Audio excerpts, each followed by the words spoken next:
রাত 9টার সময় এসে গেছে আমার ফুচকা খাওয়ার জন্য। কদিন ধরে এখন মুখটা ছটফট ছটফট করছে। দাদা ভাই অফিস থেকে আসার সময় চলে এসছে ফুচকা। আজকে গরমে ভালো লাগছে না বলে ভাত বসিয়েছি, খেতে ইচ্ছা করছে না। গ্যাসটা ছেড়ে দেবো, বাড়িতে রেখে যাচ্ছে রো।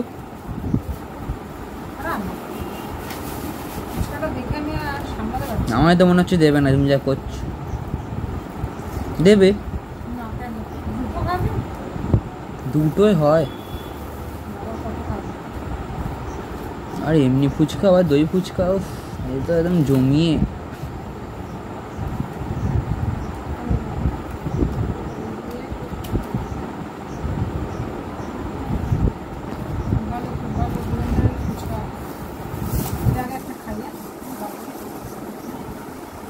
দই ফুচকা আমার ফেভারিট জিনিস। একদম ফুচকা খাওয়ার জন্য প্রাণটা খুব ছটফট করছে।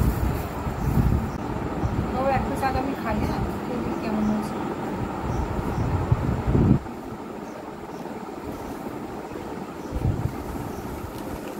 দারুণ।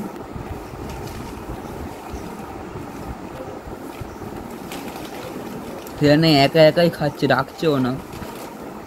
আমি এগুলো খেয়ে নিই, তারপর ডাকছি।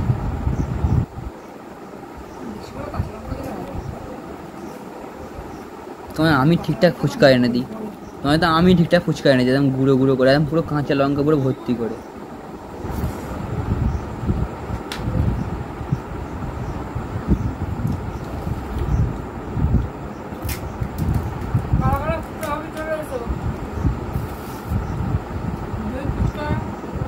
জল ফুচকা